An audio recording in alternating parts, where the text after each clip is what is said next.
For decades, Jamaica had airports buzzing with international flights, yet none connected its own people. That strange reality is ending now.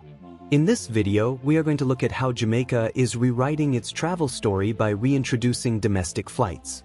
The Kingston-Montego Bay journey, long a dreaded 3-hour drive, will now take just 25 minutes in the air. We'll break down why this change matters for everyday Jamaicans, why tourists and business travelers are celebrating, and how LIAT 2020's surprising rebirth is shaping the region's future.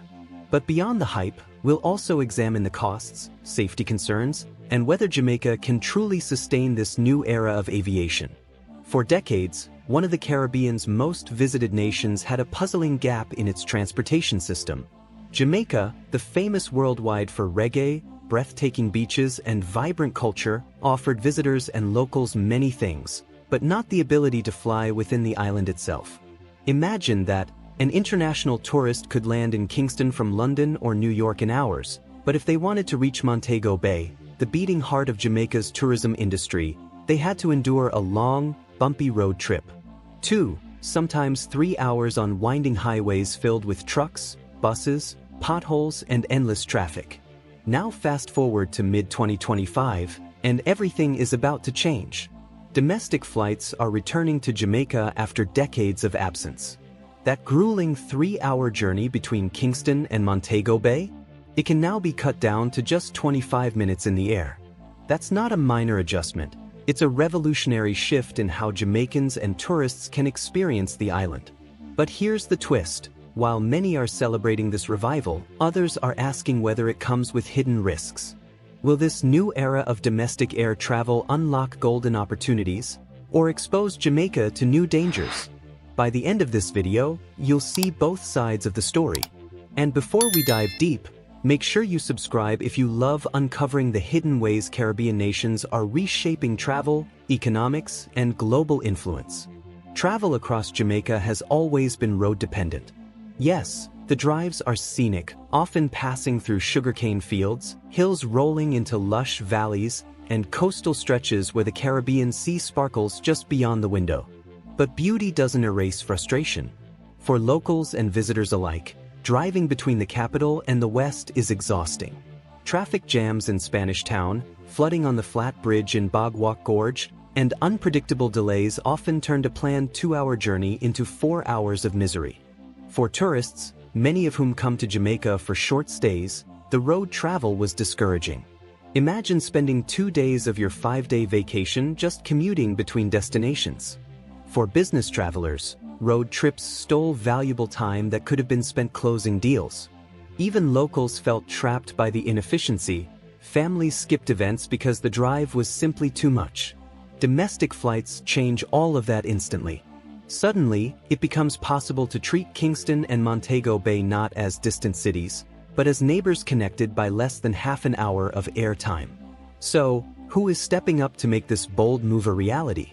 The answer lies in a name Caribbean people know well, LIAT. For decades, LIAT was the backbone of regional air travel. Founded in the 1950s, the airline stitched together dozens of small islands that would otherwise remain isolated. Families depended on it. Businesses relied on it. Tourists adored it. But LIAT wasn't invincible. After years of financial turbulence, made worse by the COVID-19 pandemic, the airline collapsed.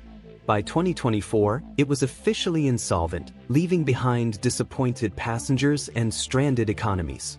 Many thought the airline's story had ended. But in 2025, LIAT has risen again, this time as LIAT 2020. With new investment from Antigua, Barbuda, and even Nigeria, the reborn airline is determined to restore connectivity in the Caribbean and beyond. And Jamaica's domestic flights aren't just a new route. They're a symbol of LIAT's revival and a test of its new ambitions. The first domestic route is as logical as it gets: Kingston's Norman Manley International Airport to Montego Bay's Sangster International Airport. Flights will operate 3 times per week, each direction. Tickets are priced around US $122 one way, about 20,000 Jamaican dollars. That's far above the bus fare of roughly 4,500 JMD, but the benefit is clear. Instead of sitting for hours in unpredictable traffic, Passengers can cover the distance in 25 minutes of flight time. Picture this. You sip coffee at a cafe in Kingston at 10 a.m., board a flight before noon, and by lunchtime, you're sitting on the sands of Montego Bay or stepping into a boardroom at a hotel conference center. For professionals, that's invaluable. For tourists, it means enjoying both sides of the island without sacrificing precious vacation time. And for families, it makes cross-island reunions far more manageable. But let's think bigger. This isn't just about individuals saving time. Faster travel unlocks opportunities across the entire economy. Businesses can now schedule same-day meetings in Kingston and Montego Bay. Tourists who once had to choose between one city or the other can now experience both. Restaurants, hotels, and attractions benefit from more visitors spending more money. Families planning weddings, funerals, or large gatherings now have another option beyond crowded highways. Economists argue that time saved translates directly into growth. Every minute not spent on the road becomes a minute spent dining, shopping, or doing business. That's why this small domestic route could ripple outward into stronger local businesses, more jobs, and a more dynamic economy. Montego Bay is not just Jamaica's tourism capital, it's also an economic engine for the region. Its international airport is one of the busiest in the Caribbean, welcoming millions each year. Linking it directly to Kingston, the nation's political and financial hub, creates a kind of economic superhighway across the island. To truly grasp why this matters, you have to understand LIAT's legacy. During its golden years, LIAT wasn't just an airline, it was a lifeline. Small islands like Dominica, St. Lucia, and Grenada depended on its flights for everything from medical travel to trade. Students flew to universities, businesses sent shipments, and families stayed connected. When LIAT collapsed, it felt like losing part of the Caribbean's bloodstream. Islands that were once a short flight apart suddenly seemed farther away. Regional integration, something leaders had been promoting for decades, suffered a setback. That's why the rebirth of LIAT 2020 carries emotional weight. This isn't just a company getting a second chance. It's the Caribbean proving it can rebuild connectivity on its own terms. LIAT 2020 is already serving 13 regional destinations and has eyes on bigger markets: Panama, Miami, London, Colombia, and Lagos. In this bigger vision, Jamaica's domestic flights are just one piece of a much larger puzzle. Of course, not everyone is convinced. At $122 a ticket, many Jamaicans see the flights as too expensive for regular use. A family of four would spend nearly $1,000 round trip, a daunting figure when compared to bus travel. But aviation isn't about serving everyone equally. Airlines make money by targeting specific markets. Business travelers will gladly pay for the convenience. Tourists already spending thousands on their vacations won't blink at the extra cost. Families may not use it every month, but when time matters, like weddings, graduations, or emergencies, they'll see the value. And let's not ignore one overlooked benefit: traffic relief. Jamaica's highways are notoriously congested. Every traveler who chooses to fly instead of drive reduces pressure on those roads. Fewer vehicles mean fewer accidents, less fuel consumption, and a smoother experience for those who remain on the highways. In that sense, domestic flights could improve road safety indirectly. When you take a step back, the decision to revive domestic flights in Jamaica isn't just about moving people more quickly. It's about positioning the island strategically in a world where connectivity equals power. For large nations like the US or China, railroads and highways bind entire regions together. But for islands like Jamaica, geography sets limits. You can only pave so much road before you hit the sea. Air travel becomes not just a convenience, but a necessity for growth. Within the island, flights create shortcuts that roads simply cannot. And beyond the island, they connect Jamaica more directly with the wider world. By leaning into aviation, Jamaica is showing that it intends to be a hub, not a side stop. Consider LIAT's broader vision. The company isn't only re-establishing routes across the Caribbean, it's eyeing major destinations in North America, Latin America, Europe, and even Africa. If Jamaica plugs into that network now, it positions itself as a key link between continents. Kingston and Montego Bay could become more than tourist gateways. They could evolve into commercial and diplomatic crossroads of the 21st century. This move doesn't happen in isolation.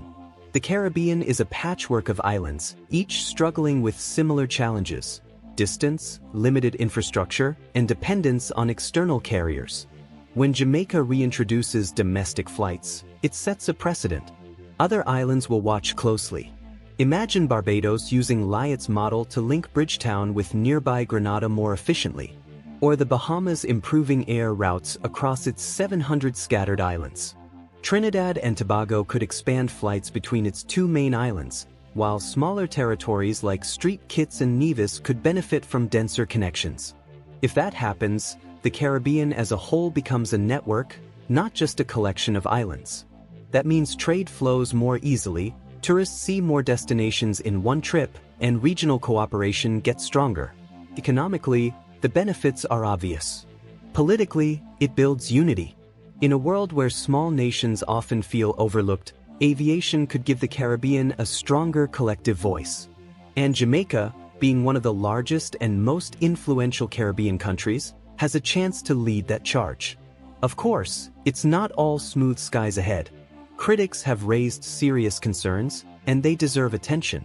After all, Jamaica hasn't had domestic flights for decades. A generation of travelers is entering unfamiliar territory. One big worry is safety. Air travel is statistically safer than road travel, but it requires constant vigilance. Planes must be maintained to strict standards, pilots must be rigorously trained, and airports must be properly equipped. LIAT's past financial struggles raise eyebrows here. Will the new LIAT 2020 have the resources and discipline to avoid the mistakes of the past? Then there's the issue of cost versus safety. Aviation is expensive. If ticket sales don't cover costs, will the airline be tempted to cut corners? Advocates insist that international regulations make this impossible, but skepticism remains. Infrastructure is another factor. Are Kingston and Montego Bay's airports prepared to handle frequent domestic services? Norman Manley is heavily international focused, while Sangster is already among the Caribbean's busiest airports. Integrating regular short-haul flights will require careful planning. And let's not forget weather. Jamaica sits in the hurricane belt. Tropical storms can shut down flights for days at a time. While roads also suffer in bad weather, airlines must manage disruptions carefully to avoid leaving passengers stranded.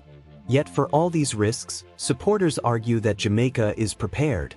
Aviation regulators are on high alert, modern planes are being used, and LIAT's relaunch comes with lessons learned from its collapse. The risks are real, but so is the determination to manage them. When you zoom out, something remarkable comes into focus. Jamaica's new domestic flights symbolize more than faster travel. They represent progress, resilience, and vision. For decades, geography has been used as an excuse to limit possibilities. Jamaica was seen as remote, and travel across the island was considered tedious but inevitable. By reintroducing flights, Jamaica is saying, geography will no longer dictate destiny. Consider the symbolic value. A country that once made do with long road trips now has the ability to cover its length in minutes. Tourists no longer have to choose between Kingston's culture and Montego Bay's beaches. They can have both. Business people no longer have to schedule entire days for one meeting. They can attend multiple in different cities. And beyond symbolism, the practical economic benefits are profound. Every additional flight brings revenue, every easier trip encourages spending, and every saved hour strengthens productivity. This is more than transportation, it's nation-building through connectivity. Looking ahead, Jamaica could become a regional aviation hub. Picture this: tourists land in Montego Bay, spend a few nights, then hop to Kingston for music festivals or business meetings before connecting directly to Miami, Panama, or Lagos. That's not just imagination, it's entirely achievable in the next decade. There's also the human side to consider. For locals, this development changes the rhythm of life. Families separated by distance can now reunite more easily. A student in Kingston can return home to Montego Bay more often. Workers can commute to opportunities that were once out of reach. Culturally, it breaks down barriers between East and West Jamaica. Kingston, long seen as the financial and cultural capital, and Montego Bay, the tourism powerhouse, will interact more fluidly. This could foster new forms of cultural exchange, business partnerships, and even artistic collaborations. Musicians, entrepreneurs, and students can move back and forth with unprecedented ease. There's also the psychological effect. Jamaicans have often joked about how far their own country feels. Now, with a quick flight, the island will feel smaller, more united, and more accessible. That shift in mindset is powerful. Don't underestimate the international dimension. Nigeria's involvement in LIAT 2020 shows that this is not just a Caribbean matter, it's tied to global interests. With Africa's growing population and economic influence, new air connections between Africa and the Caribbean could open markets and cultural ties that have long been underdeveloped. Similarly, if LIAT follows through on routes to London, Miami, or Panama, Jamaica could be at the center of transatlantic networks linking 3 continents. That would elevate its status far beyond tourism. It would make Jamaica a serious player in international business and diplomacy simply because it chose to invest in domestic connectivity at the right time. So, where does this go from here? Much depends on execution. If flights are reliable, safe, and efficiently priced, they will thrive. If not, they could fall victim to the same issues that sank LIAT in the past. But momentum is on Jamaica's side. The world is paying attention. Tourists want convenience, businesses want efficiency, and Jamaicans themselves are eager for better options. The government, too, is invested in proving that the nation can modernize its infrastructure without depending solely on foreign carriers. The real test will come in the years ahead. Will Jamaica expand domestic routes to other cities like Ocho Rios or Negril? Will it integrate with LIAT's wider regional services seamlessly? Will safety be prioritized as much as profits? Those questions will determine whether this is a brief experiment or a lasting transformation. At the end of the day, the 25-minute hop between Kingston and Montego Bay is more than just a flight. It's a statement. It says Jamaica is ready to reclaim time for its people, unlock opportunities for its businesses, and offer tourists a fuller, richer experience of the island. But it also poses a challenge. Can Jamaica balance ambition with responsibility? Can it deliver safety and reliability without repeating past mistakes? Jamaica's return to domestic air travel is more than a shortcut. It's a statement of ambition. By shrinking the distance between Kingston and Montego Bay, the nation is not just saving time, but redefining what's possible for its people, its economy, and its future. The opportunities are vast. Faster business, richer tourism, stronger family connections. Yet the challenges are real. Affordability, safety, and infrastructure must be managed with care. What happens next will shape Jamaica's identity for decades. If you found this breakdown insightful, don't forget to like, share, and subscribe for more deep dives into the Caribbean's transformation.